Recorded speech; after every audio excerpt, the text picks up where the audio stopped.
Assalamualaikum warahmatullahi wabarakatuh.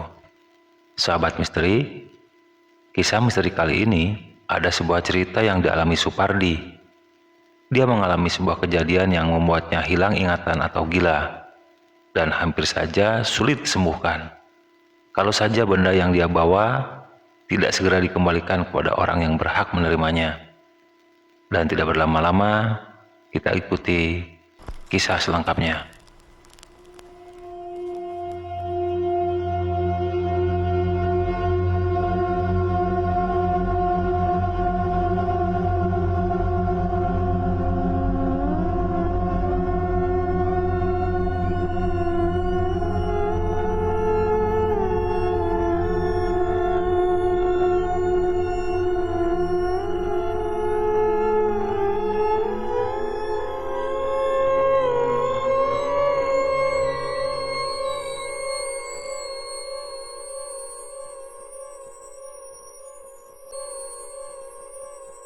Suatu ketika, Bak mengetahui maut akan segera menjemputnya. Mbah Wira memanggil kedua anaknya yang tak lain adalah Supardi dan Nasrul. Beberapa hari belakangan, memang Mbah Wira mengeluh kurang enak badan, sehingga tidak melakukan pekerjaan seperti biasanya mengolah sawah. Kedua anaknya mengira permintaan ayah mereka untuk berkumpul sekedar ingin berbincang sesuatu saja. Tapi ternyata beda dengan keadaan malam itu. Mbah Wira menuturkan keinginannya untuk membagi warisan dan harta benda, terutama tanah miliknya. Sambil berbaring di ranjang, Mbah Wira pun mulai memberikan wejangan kepada anaknya. "Nak, jangan kaget jika sewaktu-waktu Bapak dipanggil Sang Maha Kuasa, karena memang semua kepunyaannya." Melanjutkan berkatanya tersebut, Mbah Wira akhirnya mengungkapkan keinginannya untuk membagi dua warisan miliknya, yakni pekarangan yang saat ini mereka tempati, serta beberapa petak sawah dan tegalan yang kini masih digarap Mbah Wira.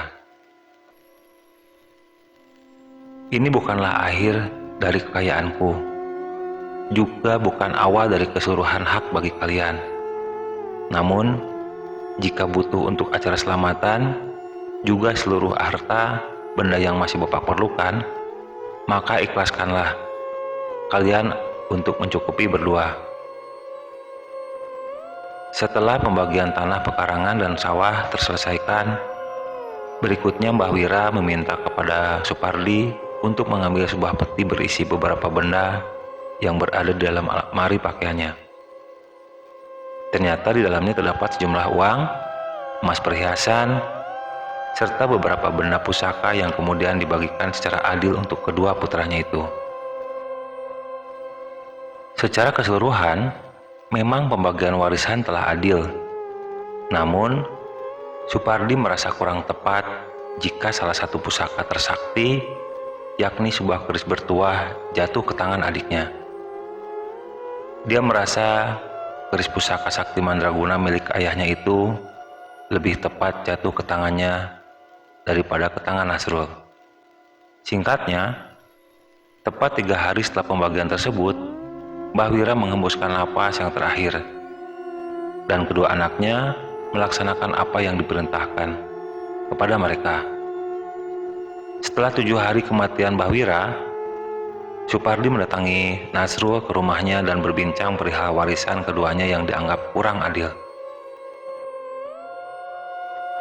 "Nas, kamu jangan terlena dengan apa yang dikatakan Bapak. Keris pusaka yang kamu dapatkan itu lebih tepat aku yang pegang, karena aku akan mencalonkan jadi kepala desa di tahun depan."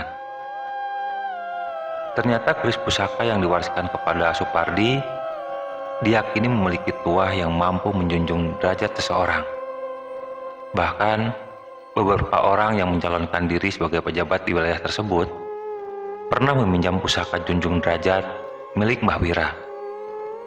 Tak heran jika Supardi merasa keberatan karena dirinya berambisi ingin menjadi pejabat desa dalam waktu dekat.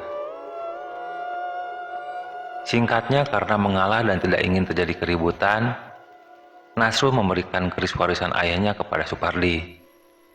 Asal Supardi berani menanggung risikonya sendiri. Bahagia bukan main ketika keris Junjung Derajat berada di tangan Supardi.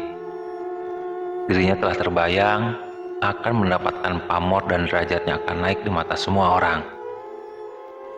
Namun, selama beberapa saat, tepatnya setelah 40 hari kematian ayahnya, Supardi mulai mengalami kejadian aneh dan penuh mistis.